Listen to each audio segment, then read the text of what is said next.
I'm gonna restart and play a little bit more. Alright, let's see what I get from this reward. I got a grab radius, which isn't all that interesting, but better having it than not, so I don't know. Alright, survive, progress, and score. There's also shop, secrets, and more, but shh. You heard him, chat. If you tell anybody that there are shops, secrets, and stores, it's gonna be so pissed. Now I know what these gray things do. They're doors.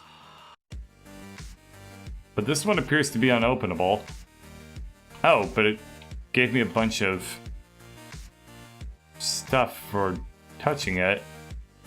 Well, I don't really profess to understand quite what these things are. Are they like basically treasure chests? They seem to be treasure chests in a very abstract and cubey kind of sense.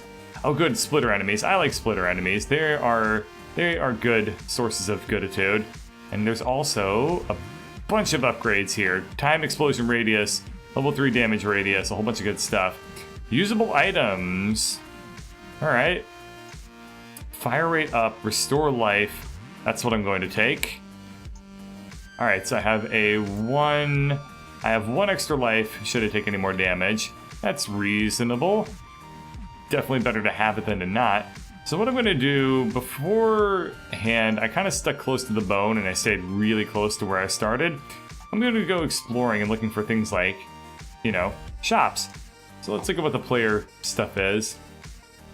Grab radius. Okay, so I also get a bonus just for entering the shop in the first place.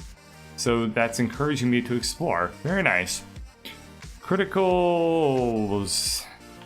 1 extra shield block. There we go. That seems pretty nice. Gamble? Sure, I'm gonna gamble. I'm gonna just... Nah, I'm not gonna gamble anymore. I'll stick with... if I don't have anything else to going on, then I will gamble. But I could probably do a lot goodlier if I just stuck with actually upgrading what I knew I could use instead of just kind of going for whatever I see. Alright. I'm going to explore in, let's just say, the lower left. That seems a reasonable direction as any to be moving. I unfortunately am out of dash, so that's a little bit less nice. Also, I may be screwed. Okay, I lost a shield upgrade, but I didn't lose any actual health for it. I should not have gone into that little segment, I guess. The only thing that takes damage, though, is the small, like, interior part of my ship, though. So if I can maneuver through these tougher segments, then that should be not a big deal. I'm gonna open up all these treasure chests. Oh, I got something for doing that. Cool, so there's a secret right there, I guess. I'm pretty sure that qualifies as a secret, right? It strikes me as relatively secret-y. Ooh, there's a secret over here, though. How can there not be? Oh. Use items. And then turn into a shop. Oh, damn it. Oh well, I can... Shops are equally as good. So to continue to upgrade health... Nah, let's upgrade our damage. So homing bullets, fire rate damage, fire rate damage, fire rate damage. Okay, that's pretty much all I want to do for the homing bullets. And got a lot of good stuff for doing that. That's actually more useful than getting the... That's an interesting enemy. It's actually more useful than getting the use items if I can just pop into the store and then just get a bunch of free upgrades just for showing up instead. So that's pretty good. This is probably a weapon upgrade. Yeah, this is just a... No, I think this must have been shield. I don't know. Hard to say what that was. Laser burst. I don't know, like... if these passives are stuff that I can't upgrade in this store, because a lot of them look like things that are kind of special just for getting. I'm going to try and maneuver my way over to this orange glowy thing now, as that is just a store, so that probably is not... Wait, it'll give me a bunch of passives just for getting into it, so that's definitely worth doing. Also, there is a lot of shit going on here, and it's causing my frame rate to actually take a bit of a tank, as there are lots of things going on. Okay. Getting into that segment's going to be a little bit tough. I think I need to go up a ways and then down through here. Maybe I'll have some better luck if I approach it off to this side. Something looks clearer. So, gonna move in for the kill now and get to that shop. Bam! Alright, so I got the treasure chest in there and a spawned boss. So, spend my money on... Apparently I've spent it all on fire rate, which I'm actually okay with. And orb shot, I might as well upgrade as well. Time to fight the boss. The boss is presumably... Yeah, unfortunately the boss is the exact same. So, that's... I kind of want there to be, like, more of a diversity of bosses. Rather, like, randomly, like, choosing between, like, a set pool of bosses rather than just, like, this is the first boss, this is the second boss, this is the third boss.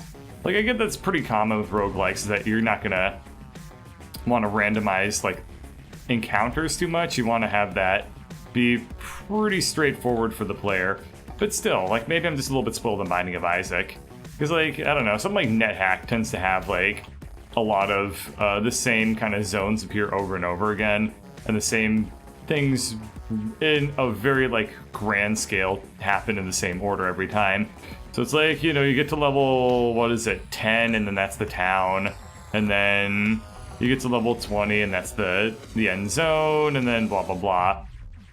Or, like, you're playing Ivan or something, and then it's like, well, you know, you have, like, 50 intelligence, which means you get to fight this boss, and things like that. Like, I can see why that's a good thing, but at the same time, like, changing things up is also pretty good. I'm going way south because I want to enter... Oh, this is a store. Never mind. I don't want to be in a store. I thought it was going to be something nicer than that. Oh, it's fine. Alright, let's swing back up to the top and fight the boss again.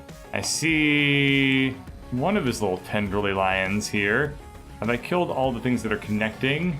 I have not. And there's an extra couple of shields.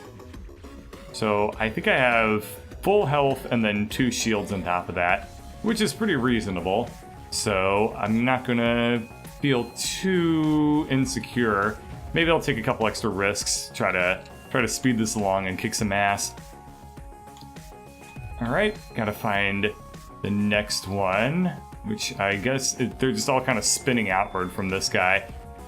This one, for whatever reason, is much, much closer to his body, so kind of odd, but whatever. I don't really know what determines the distance between the core and, like, the flail bit, but seems to be relatively consistent. I guess it would make sense if they probably did something like they put it where one was a certain distance out, then another was another distance out, then another was another distance out, and then they kind of just covered all their bases to keep things kind of changed up. I think I just took a hit from my on my shields, but I could get another slot right there, and that works out pretty well. I haven't taken any damage yet, and I just lost some shield there. Oh, I see. It's indicated by the fake, like... Oh, I see. It's indicated by the black stuff that's around me. Those are the shield segments. I didn't notice that. So, the, like, thicker black bars that are around my player ship, those are my shields. And anything that runs into those gets destroyed, and the shield segment goes away. So I currently have a full, like, interior shield, and a little bit on the right side, which I guess now it's become the left side. But I don't know. On the port side, I don't actually know starboard and port, but we'll go ahead and pretend that I do.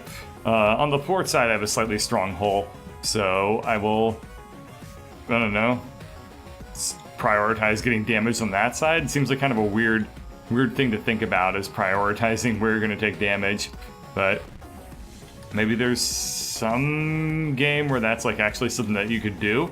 You could probably make something pretty interesting about that. Like, if it's pretty much guaranteed that you're going to be taking damage in some video game, and you're fairly generous with how much health the player has, like, they can take a lot of hits, but they're guaranteed to take, like, a lot of hits, then you could probably make a pretty interesting concept out of it being where you have to, like, prioritize what means the least amount to you, so you can recover from it without taking them a whole lot of of a ding.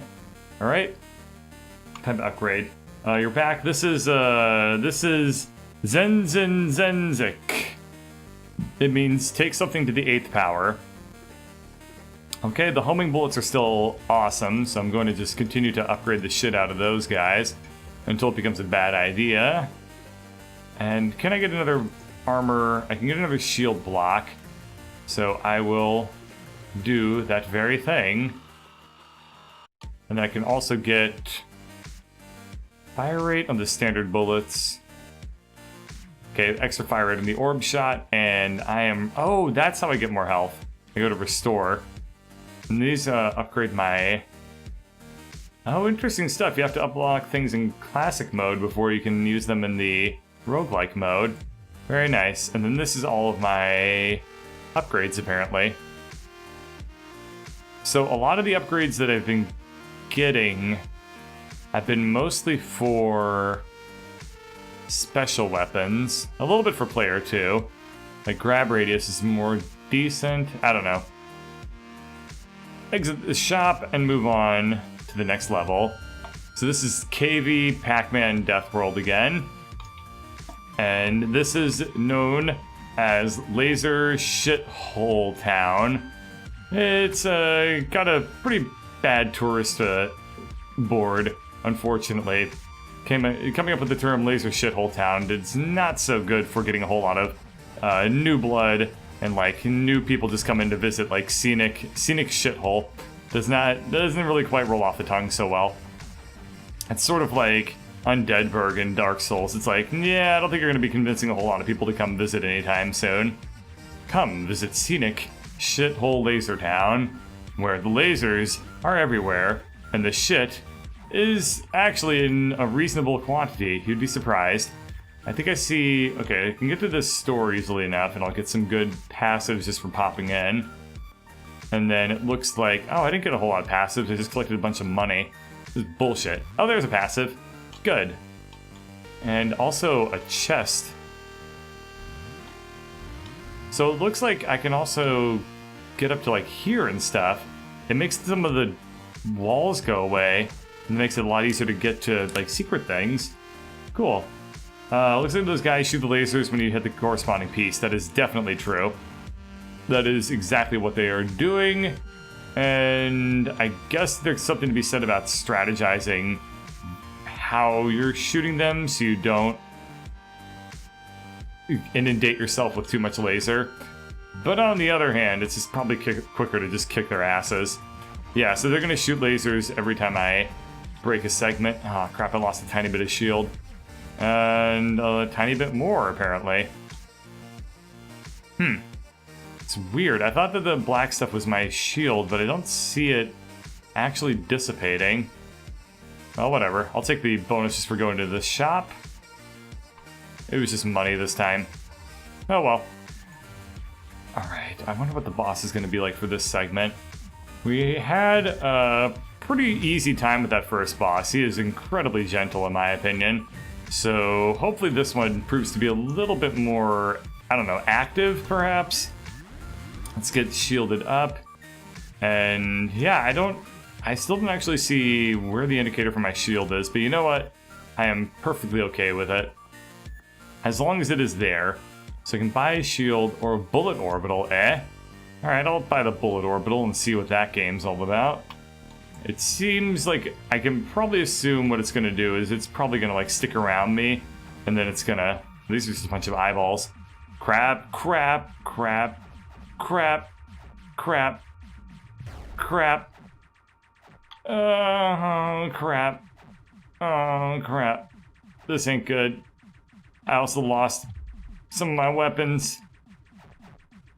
And I took some damage there too. This is suddenly way more problematic. Okay, I tried to... crap. Wow, that's only got way the fuck done harder. Wow.